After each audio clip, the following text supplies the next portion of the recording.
Je voudrais donc commencer mon propos en remerciant Dieu Tout-Puissant qui nous a permis donc de nous retrouver ici en bonne santé ce matin pour célébrer donc la Journée internationale de la jeunesse. Jeunesse dont je fais bien sûr partie, même s'il y a certaines personnes qui par l'âge se croient vieux mais ils sont jeunes dans la tête. Merci donc à tous. Nous célébrons donc cette journée dans un contexte un peu particulier, comme les prédécesseurs l'ont signifié, ce contexte de conflit. Ce conflit que nous qualifions que autre chose que la manifestation violente, barbare de l'impérialisme, du néocolonialisme, de l'esclavage qu'on tend à nous imposer aujourd'hui. Ce que nous avons qualifié de terrorisme. Mais comme ils l'ont dit, nous avons fait appel à la jeunesse à un moment donné pour combattre ce fléau. Et la jeunesse a répondu massivement. Aujourd'hui, plusieurs jeunes sont enrôlés comme VDP et d'autres attendent. Nous pouvons les voir à travers les artères de nos villes. Cela nous va droit au cœur et nous osons croire que les jeunes ont compris pourquoi nous devons nous battre. Si nos aïeux se sont battus pour nous léguer des terres qu'on appelle aujourd'hui Burkina Faso, cela veut dire que nous devons nous battre aussi pour léguer quelque chose à nos enfants. Si Dieu a fait que notre génération est confrontée donc aujourd'hui à ce combat, c'est parce qu'il sait que nous avons la capacité d'y arriver.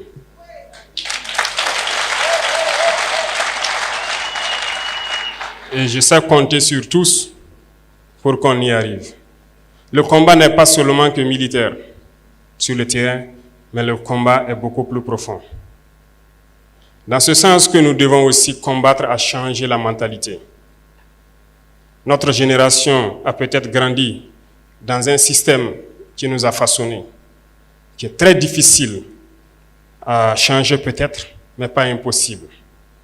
Peut-être que parmi nous, certains se retrouvent encore avec peut-être des caractères dont on ignore la portée, mais j'aime le dire, pour citer un auteur, il n'est pas d'homme plus méchant qui ne puisse changer son cœur si on lui enseigne comme il le faut les voies de la sagesse.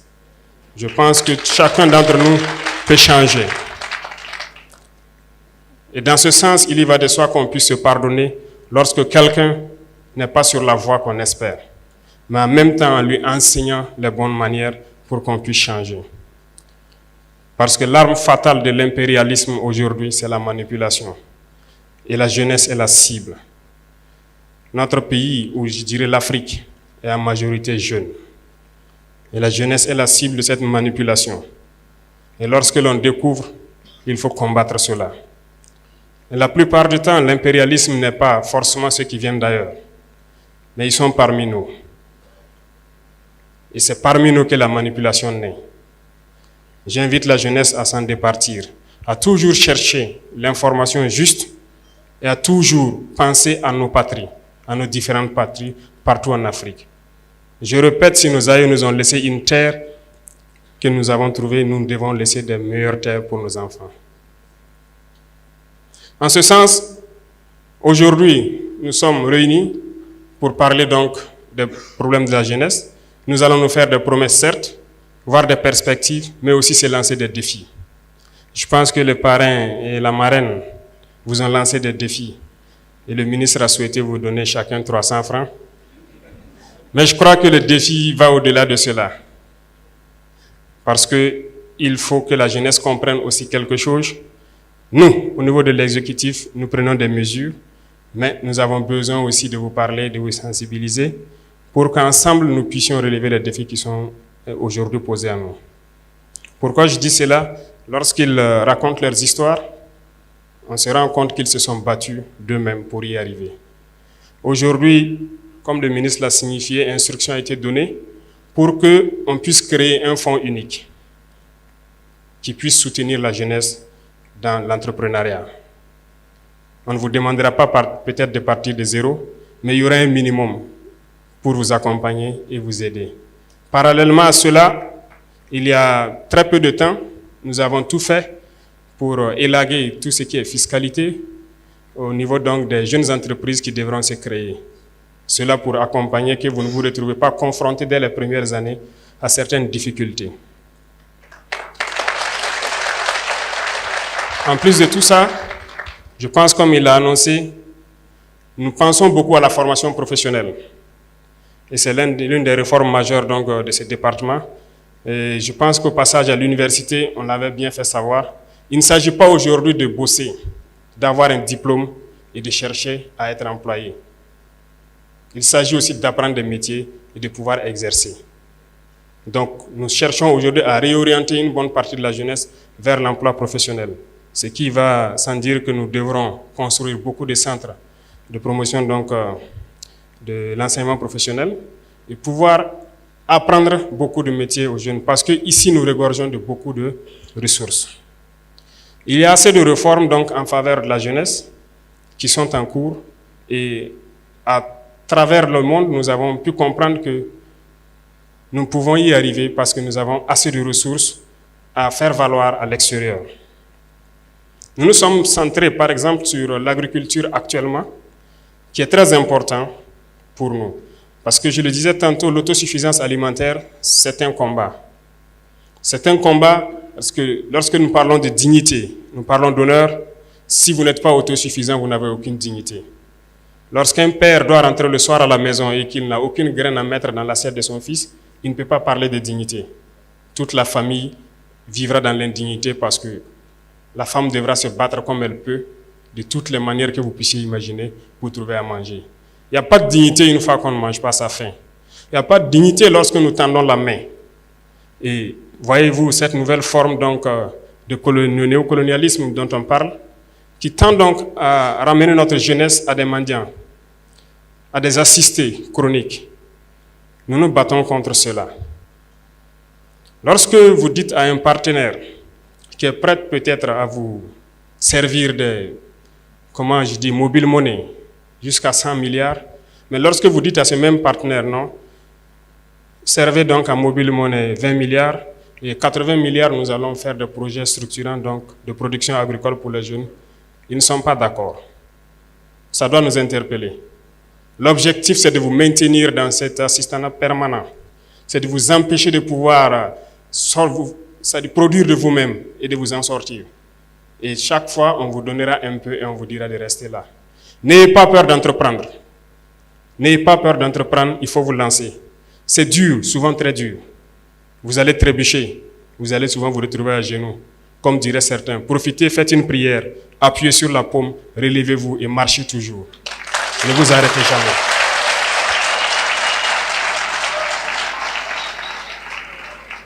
Et même ceux qui ont de l'emploi quelque part, ne vous en tenez pas seulement à votre emploi. Cherchez à investir, cherchez à développer quelque chose d'autre en parallèle. Parce que depuis, comme je vous disais, notre génération est dans un système assez complexe. On nous a peut-être appris qu'il faut juste avoir un emploi, un bureau, et on s'assoit et voilà, le salaire tombe à la fin du mois. Ça ne peut pas vous rendre heureux, ça ne peut pas.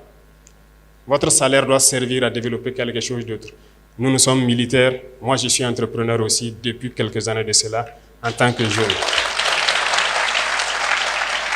Parce que nous ne sommes autorisés qu'à faire que l'agriculture, l'élevage. Je pense que les dévanciers qui ont mis ça dans les textes, ils ont très bien compris. Et nous participons donc à cela. Nous avons essayé, nous avons vu que c'est dur, mais la plupart du temps, lorsqu'on persévère, on peut finir par se frotter les mains. Donc je vous encourage à ne pas vous décourager. Pour ceux qui sont en train de chercher à entreprendre, ne vous découragez jamais. Il faut reprendre. Le chemin est toujours plein d'embûches. Mais vous ne devez pas vous arrêter, parce que vous allez finir par réussir. Nous sommes extrêmement riches ici au Burkina, nous pensons le temps à le dire. Aujourd'hui, nous décidons de réorganiser un peu notre société. Certes, certains textes ou certaines conventions qui avaient été signées étaient très contraignantes, faisaient que notre pays aurait du mal à s'en sortir.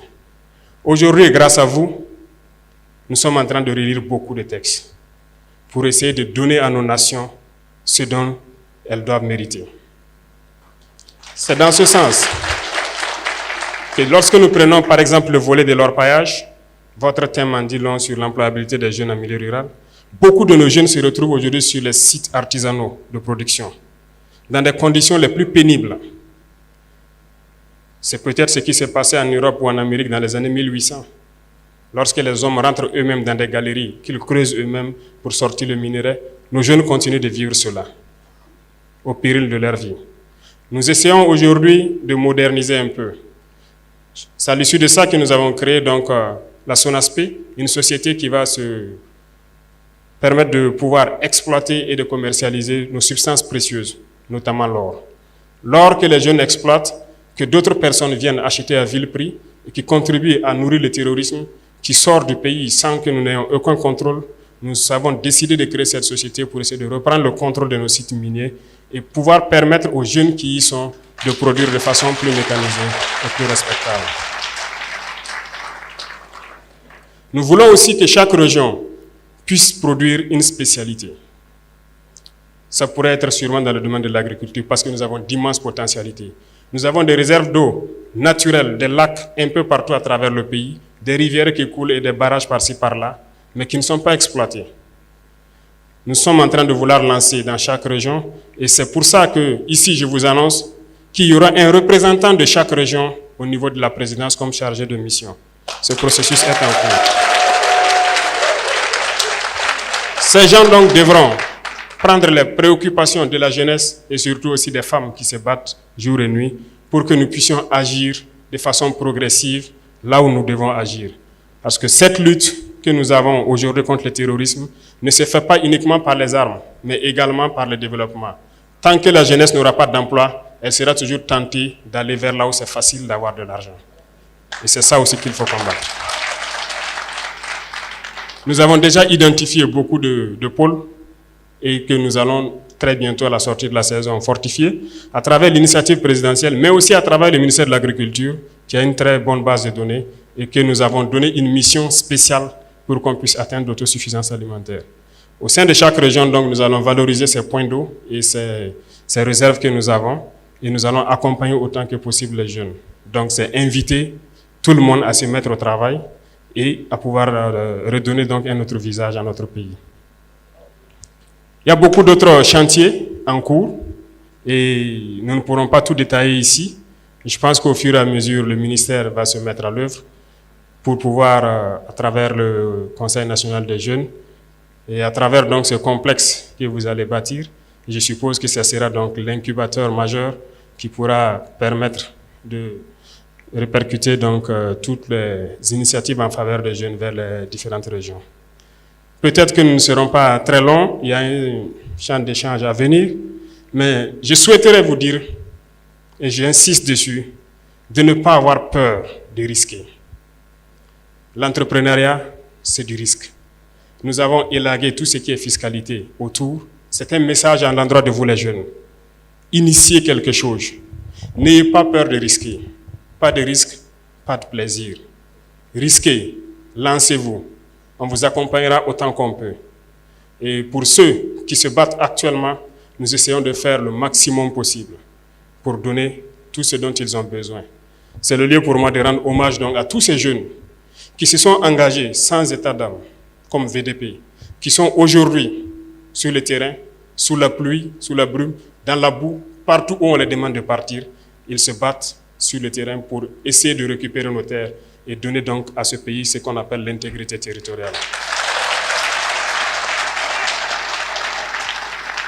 Et chacun à son niveau doit donc pouvoir aussi, à défaut de prendre la Kalachnikov, prendre autre chose pour participer au développement de cette patrie. Et ça, nous ne comptons que sur vous les jeunes. Je disais tout de suite donc aux parrains et à la marraine que j'allais forcer la main à ces grands opérateurs économiques du pays, et je pense que certains sont là. Donc apprêtez-vous, on va vous forcer la main pour créer des initiatives donc pour les jeunes. Nous avons donc lancé l'APEC dans ce sens-là pour permettre de créer ce qu'on appelle nos entreprises que nous voulons mettre sur place. Parce que nous le disons, c'est inconcevable que nous puissions ici produire de la tomate et que nous importons de la pâte de tomate. C'est absurde que nous avons tous les produits oléagineux ici et que nous ne puissions pas les transformer. Nous avons lancé cela et je vous invite à souscrire massivement parce que nous allons créer nos entreprises ici sur place et développer. Certes, des esprits impérialistes pourront essayer de vous détourner de l'objectif, mais écoutez, visez loin, visez très loin, réfléchissez et voyez ce qu'on veut faire. Merci donc à tous ces jeunes qui sont déplacés à travers l'Afrique pour venir soutenir leurs frères et leurs camarades du Burkina Faso. Nous vous disons merci, nous vous souhaitons de passer un très bon séjour au Burkina Faso et souhaitons que vous puissiez retourner en paix et aussi lancer le message à l'endroit de toute la jeunesse africaine. Parce que le combat que nous menons, ce n'est pas uniquement pour le Burkina Faso, mais c'est un combat pour toute l'Afrique. Il est temps qu'on se réveille et que nous ne soyons plus amenés à traverser l'océan, à mourir pour aller chercher l'Eldorado tant vanté. On peut le créer ici. Mettez-vous au travail et je pense que c'est possible. Donc merci d'être venu nous accompagner dans ces moments donc, de partage et de réflexion. Sur ce, je voudrais vous dire donc, restez en veille parce que le combat qui a commencé sera long, dur, mais ce n'est pas impossible parce que nous croyons que bientôt nous allons y arriver. Merci beaucoup à vous. La patrie ou la mort. Merci camarades.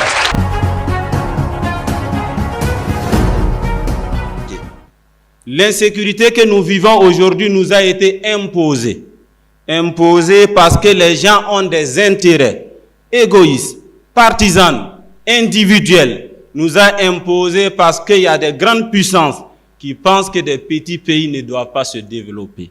La jeunesse a compris le message et se mobilise comme un seul homme pour le retour de la sécurité dans notre pays. C'est beau. Vous nous avez instruits depuis notre installation, 7 mois jour pour jour, d'éviter de faire de la cacophonie avec les jeunes, mais de procéder à des réformes profondes et de les installer. J'ai le plaisir de dire que, sous votre impulsion, ces réformes sont en marche et désormais, le ministère de l'administration territoriale, de la décentralisation et de la sécurité a instruit toutes les communes rurales pour la création d'un service promotion et insertion professionnelle des jeunes dans les 302 communes rurales du Burkina Faso. Monsieur le Président, vous nous avez aussi instruit de faire en sorte que les jeunes apprennent des métiers. Nous avons mis en œuvre cette recommandation ou cette instruction en créant Burkina Soudou Baoudé, qui est la maison des compétences du Burkina. Et désormais, dans tous les centres de formation professionnelle publics et privés, on parlera désormais en termes d'apprentissage de métiers et non en termes d'acquisition de diplômes. Nous avons décidé avec le Conseil national de la jeunesse de ne pas tenir un forum, mais de choisir des recommandations pour les mettre en œuvre. La construction du siège est une de ces recommandations.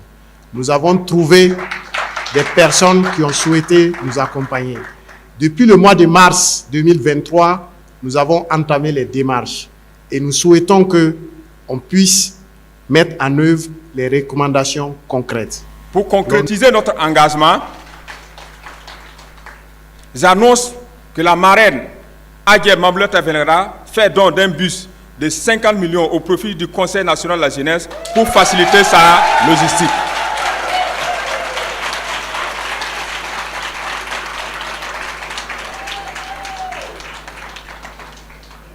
Aussi, c'est avec grand plaisir que j'annonce à mon propre nom, Inoussa Kanazé, le don de 1000 tonnes de ciment Simfaso d'une valeur de 110 millions